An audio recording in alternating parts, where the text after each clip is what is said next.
नमस्कार, हमारी खास पेशकश में आपका स्वागत है। आपके साथ मैं हूं जीनत सिद्दीकी। अयोध्या जमीन विवाद पर कई तरह की बातें हो रही हैं। श्री राम जन्मभूमि ट्रस्ट ने कई बार सफाई दी है कि आरोप लगाने वाले अब भी ये मान रहे हैं कि जमीन खरीद में कुछ न कुछ गड़बड़ है। तो क्या उनका आरोप सच है या महज एक राजनीतिक स्टंट है?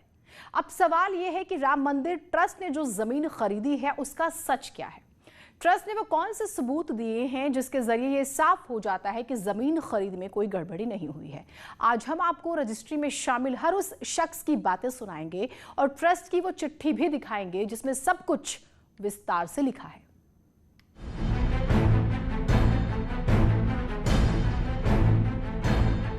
हम मौजूद हैं उस जमीन पर जिस जमीन की वजह से श्री राम जन्मभूमि तीर्थ क्षेत्र ट्रस्ट के ऊपर गंभीर आरोप आम आदमी पार्टी और समाजवादी पार्टी के नेताओं ने लगाए हैं।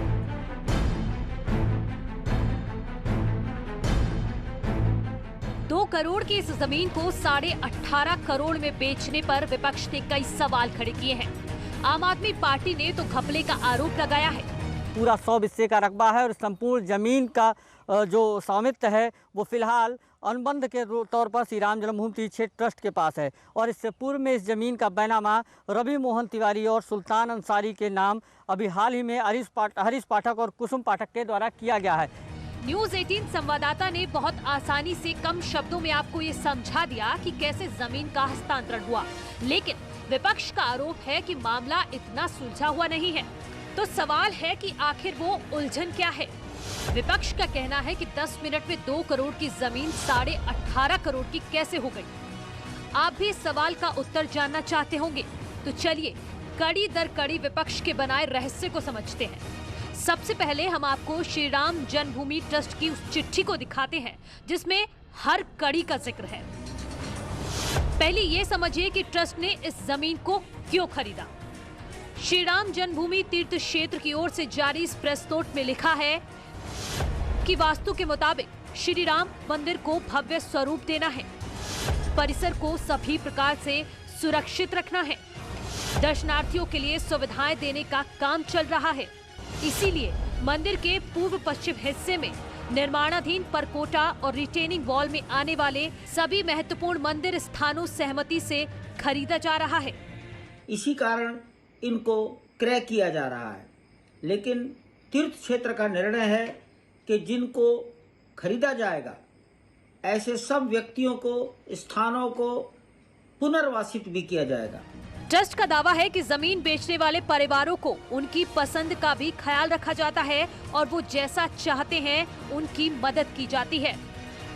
इसी कारण इनको क्रय किया जा रहा है, लेकिन तीर्थ क्षेत्र का निर्णय है कि जिनको खरीदा जाएगा ऐसे सब व्यक्तियों को, स्थानों को पुनर्वासित भी किया जाएगा। और इसीलिए ट्रस्ट ने इस जमीन को पसंद किया और इसी की खरीद को लेकर सवाल उठ रहे हैं। ट्रस्ट ने अपनी चिट्ठी में जमीन का पूरा ब्यौरा दिया है।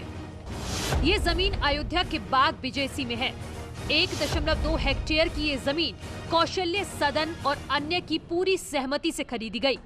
अयोध्या में रेलवे स्टेशन और सड़क के मार्ग पर बड़ी प्राइम लोकेशन पर बाग बिजेसी नाम के क्षेत्र में 1.20 हेक्टेयर भूमि का हमने चयन किया। इस भूमि पर 2011, 2017 और 2019 में भी अनेक प्रकार के अनुबंध हुए, भिन्न भिन्न पक्षों में हुए, परंतु वो कभी मैच्योर नहीं हो पाए। इस बारे में ट्रस्ट अपनी चिट्ठी में लिखता है कि 2011, 2017 और 2019 में हुए अनुबंधों की छानबीन की गई। जांच के बाद जमीन खरीदने की योजना बनाई गई और संबंधित व्यक्तियों से संपर्क किया गया। उस वक्त जमीन की जो कीमत मांगी गई उसकी तुलना बाजार भाव से की गई और आखिर में 1423 रुपए प्रति वर्ग फीट के हिसाब से जमीन खरीदने का फैसला हुआ। ये कीमत बाजार भाव से कम है, लेकिन जमीन तब तक खरीदी नहीं जा सकती थी जब तक अनुबंध था। इसीलिए सबसे पहले जरूरी था कि 2011, 2017 और 2019 के अनुबंधों को खत्म किया जाए। प्राचीन अनुबंधों को समाप्त करके मालिकाना हक का निर्णय करना बहुत जरूरी था। वह कराया गया। मालिकाना हक का निर्णय होते ही हमने तनिक भी देरी नहीं की। तत्काल तत्परता और पारदर्शिता के साथ संपूर्ण भूमि का एग्रीमेंट करा लिया। अभी बैनामा कराया जाना बाकी है।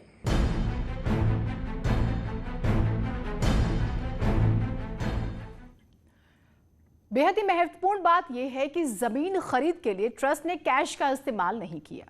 उसने बैंक से ही बैंक में पैसे ट्रांसफर कर दिए। इसकी जानकारी कोई भी ले सकता है।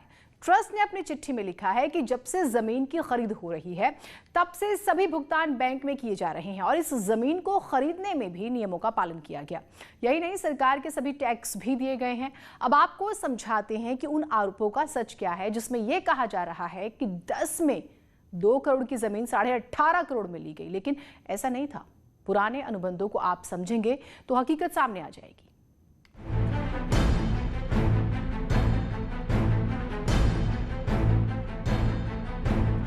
श्री राम जन्मभूमि ट्रस्ट ने जो जमीन खरीदी है वो 12,080 वर्ग मीटर है। पहला सौदा 18 मार्च 2021 को शाम 7:10 पर किया गया, जिसकी कीमत 2 करोड़ रुपए थी। दूसरा सौदा 18 मार्च 2021 को ही शाम 7:25 पर किया गया, जिसकी कीमत 18.5 करोड़ रुपए थी। पहले सौदे में जमीन कुसुम पाठक और हरीश पाठक की थी। सुल्तान अंसारी और रवि मोहन को ये जमीन बेची गई। दूसरे सौदे में सुल्तान अंसारी और रवि मोहन ने जमीन बेची, जिसे श्री राम जन्मभूमि ट्रस्ट ने खरीदा। जमीन की खरीद फरोख्त को इस तरह समझा जा सकता है। अयोध्या के बाग विलेसी में 180 विस्वा यानी 12,080 वर्ग मीटर जमीन हरीश पाठक और कुसुम पाठक की थी। इसे उन्होंने सुल्तान अंसारी, रवि मोहन तिवारी, इच्छाराम, मनीष कुमार, रविंद्र कुमार, बलराम यादव और अन्य 3 के नाम 2019 में रजिस्टर्ड एग्रीमेंट कर दिया था। इस जमीन का सौदा 26.5 करोड़ रुपए में तय हुआ। इसकी सरकारी कीमत करीब 11 करोड़ रुपए आंकी गई थी। 2 करोड़ 80 लाख रुपए हरीश पाठक और कुसुम पाठक के खाते में ट्रांसफर कर 80 विस्वा जमीन की रजिस्ट्री कराई गई। बाकी 100 विस्वा जमीन एग्रीमेंट धारकों ने अपनी सहमति से 2 लोगों के नाम लिख दिया, जिनसे श्री राम जन्मभूमि तीर्थ क्षेत्र ट्रस्ट ने 18.5 करोड़ रुपए में रजिस्टर्ड एग्रीमेंट करवा लिया है। ये हमारे पिताजी से जो है हमको विरासत मिली जो है, और 2009-11 में जो है हमने एग्रीमेंट किया कुसुम पाठक हरीश पाठक के नाम से। जो 2017 में जो है रजिस्ट्री कर दिया हम लोगों ने। उस वक्त जो है उसका वही रेट था। अच्छा, उसी को कह रहे हैं कि 8 साल पहले इसका एग्रीमेंट हुआ था और रजिस्ट्री बाद में हुई। रजिस्ट्री तो हमारे सामने हम लोगों ने हरीश पाठक के नाम किया। उन्होंने किसके नाम किया ये हम लोग नहीं। एग्रीमेंट आपने 2011 में किया? जी जी। और बाद में रजिस्ट्री 2017 में की? जी जी। हाँ। इस जमीन का कुछ विवाद भी चल रहा था? विवाद चल रहा था, सब डिसाइड हो चुका है। सब डिसाइड हो कहाँ चल रहा था? ये तहसील में भी चल रहा था और कमिश्नरी में चल रहा था। तो आप लोगों की जब विवाद खत्म हुआ तो उसके बाद आपने ये जमीन हरीश पाठक और कुसुम पाठक को दे दी? जी, रजिस्ट्री कर दिया। जमीन बिल्कुल फ्रेश थी? एकदम फ्रेश थी। श्री राम जन्मभूमि तीर्थ क्षेत्र की ओर से जारी चिट्ठी से कई चीजें साफ हो गई। जो आरोप लगाए गए हैं उनका जवाब भी मिल गया। श्री राम जन्मभूमि तीर्थ क्षेत्र ने एक सवाल का जवाब दिया। तो विपक्ष का पहला आरोप है कि 10 मिनट में 2 करोड़ की जमीन 18.5 करोड़ में क्यों खरीदी गई। ट्रस्ट ने जवाब दिया कि 10 मिनट में जमीन की खरीदी नहीं हुई है, पहले से बातचीत चल रही थी। छानबीन के बाद बाजार भाव से कम कीमत पर अनुबंध खत्म होने के बाद जमीन खरीदी गई। विपक्ष का दूसरा आरोप था, जब करीब 5 करोड़ का सर्कल रेट है तो 18.5 करोड़ रुपए क्यों दिए गए। इस आरोप पर ट्रस्ट ने जवाब दिया कि 1.2 हेक्टेयर की जमीन बाजार से कम कीमत पर खरीदी गई। 1,423 रुपए प्रति वर्ग फीट के हिसाब से ली गई जमीन। विपक्ष ने एक भ्रम फैलाया कि 10 मिनट में जमीन रजिस्ट्री के पीछे घपला हुआ है। ट्रस्ट ने इस भ्रम का भी खंडन किया और जवाब दिया 2011, 17 और 19 में हुए अनुबंध खत्म होने जरूरी थे। अनुबंध खत्म होने के बाद ट्रस्ट ने तुरंत रजिस्ट्री कराई। अभी बैनामा कराना बाकी है। यानी ट्रस्ट ने अपनी ओर से हर सवाल का जवाब दिया, लेकिन सियासत अभी भी जारी है। आपको बता दें कि बीजेपी के अध्यक्ष जेपी नड्डा और गृह मंत्री ने इस पर रिपोर्ट मांगी है। पूरे मामले की जानकारी भी मांगी गई है। तो ये सवाल और जवाब, यानी कि ट्रस्ट भी पूरी तरह से तैयार है हर जवाब के लिए। एक छोटा सा ब्रेक ले रहे हैं, कहीं मत जाइएगा।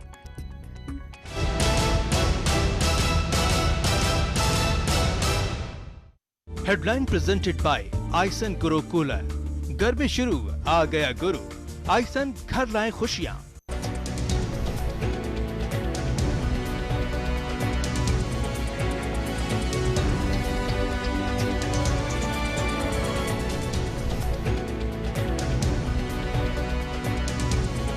हेडलाइन प्रेजेंटेड बाय आइसन गुरु कूलर। घर में शुरू आ गया गुरु, आइसन घर लाए खुशियाँ। मुद्दा भटका दिया जाए तो शोर बन जाता है। ये बीजेपी की फर्जी वैक्सीन नहीं है ना, ये मान लिया आपने। मुद्दा सलीके से उठाया जाए तो सवाल बन जाता है। पहले टीके को लेकर के डाउट पैदा किया, कहा कि पीएम लगवाओ, अब वो लगवा रहे हैं तो फिर उस पर सवाल उठा रहे हो, ये कैसी राजनीति कर रहे हो? सबसे बड़े सवाल, सबसे बड़ी बहस, महाबहस देखिए सिर्फ न्यूज़ 18 उत्तर प्रदेश उत्तराखंड पर। घरों से शहरों तक की हर पल की हर खबर न्यूज़ 18 के रिपोर्टर पहुंचाते हैं आप तक, ताकि कोरोना के साथ उसके वैक्सीनेशन की भी मिले आपको फास्ट अपडेट। देखिए यूपी एक्सप्रेस 100 सिर्फ न्यूज़ 18 उत्तर प्रदेश उत्तराखंड पर।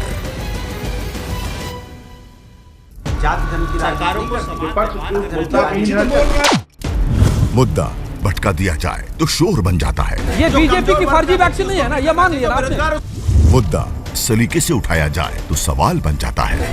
पहले टीके को लेकर के डाउट पैदा किया, कहा कि पीएम लगवाओ, अब वो लगवा रहे हैं तो फिर उस पर सवाल उठा रहे हो, ये कैसी राजनीति कर रहे हो? सबसे बड़े सवाल, सबसे बड़ी बहस, महाबहस देखिए सिर्फ न्यूज़ 18 उत्तर प्रदेश उत्तराखंड पर। घरों से शहरों तक की हर पल की हर खबर न्यूज़ 18 के रिपोर्टर पहुंचाते हैं आप तक, ताकि कोरोना के साथ उसके वैक्सीनेशन की भी मिले आपको फास्ट अपडेट। देखिए यूपी एक्सप्रेस 100 सिर्फ न्यूज़ 18 उत्तर प्रदेश उत्तराखंड पर।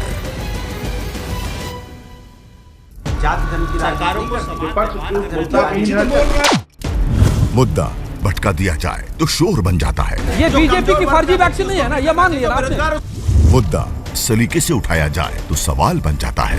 पहले टीके को लेकर के डाउट पैदा किया, कहा कि पीएम लगवाओ, अब वो लगवा रहे हैं तो फिर उस पर सवाल उठा रहे हो, ये कैसी राजनीति कर रहे हो? सबसे बड़े सवाल, सबसे बड़ी बहस, महाबहस देखिए सिर्फ न्यूज़ 18 उत्तर प्रदेश उत्तराखंड पर। घरों से शहरों तक की हर पल की हर खबर न्यूज़ 18 के रिपोर्टर पहुंचाते हैं आप तक, ताकि कोरोना के साथ उसके वैक्सीनेशन की भी मिले आपको फास्ट अपडेट। देखिए यूपी एक्सप्रेस 100 सिर्फ न्यूज़ 18 उत्तर प्रदेश उत्तराखंड पर।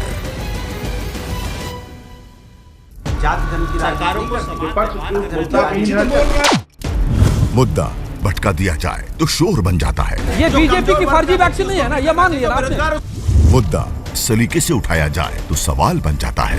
पहले टीके को लेकर के डाउट पैदा किया, कहा कि पीएम लगवाओ, अब वो लगवा रहे हैं तो फिर उस पर सवाल उठा रहे हो, ये कैसी राजनीति कर रहे हो? सबसे बड़े सवाल, सबसे बड़ी बहस, महाबहस देखिए सिर्फ न्यूज़ 18 उत्तर प्रदेश उत्तराखंड पर। घरों से शहरों तक की हर पल की हर खबर न्यूज़ 18 के रिपोर्टर पहुंचाते हैं आप तक, ताकि कोरोना के साथ उसके वैक्सीनेशन की भी मिले आपको फास्ट अपडेट। देखिए यूपी एक्सप्रेस 100 सिर्फ न्यूज़ 18 उत्तर प्रदेश उत्तराखंड पर।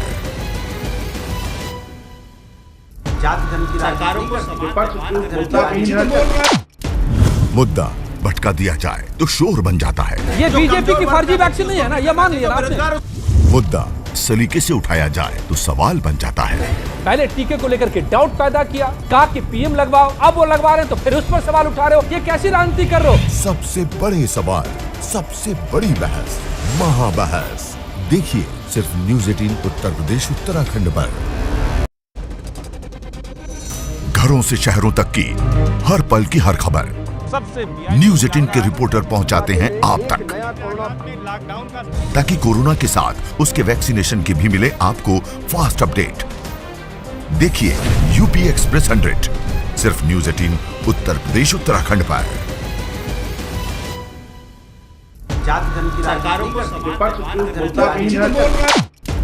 मुद्दा भटका दिया जाए तो शोर बन जाता है। ये बीजेपी की फर्जी वैक्सीन नहीं है ना, ये मान लिया आपने। मुद्दा सलीके से उठाया जाए तो सवाल बन जाता है। पहले टीके को लेकर के डाउट पैदा किया, कहा कि पीएम लगवाओ, अब वो लगवा रहे हैं तो फिर उस पर सवाल उठा रहे हो, ये कैसी राजनीति कर रहे हो? सबसे बड़े सवाल, सबसे बड़ी बहस, महाबहस देखिए सिर्फ न्यूज़ 18 उत्तर प्रदेश उत्तराखंड पर।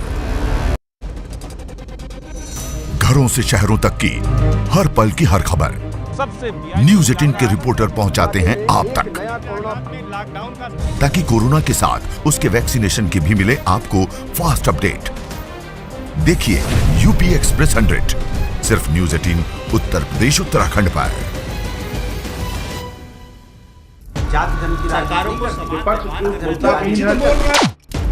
मुद्दा भटका दिया जाए तो शोर बन जाता।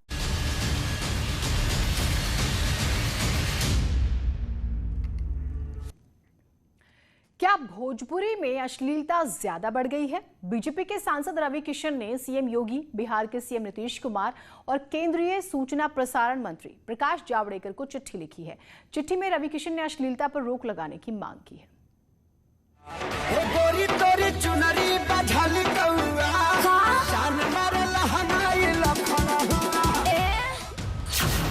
क्या खेसारी लाल के अश्लील गानों पर लगेगी रोक?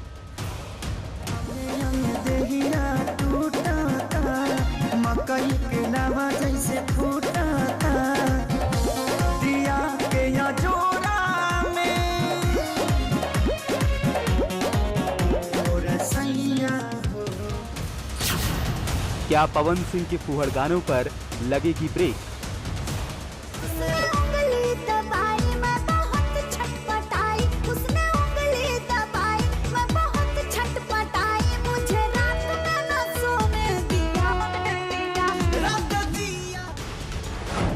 क्या भोजपुरी के गानों ने समाज में गंदगी फैलाई?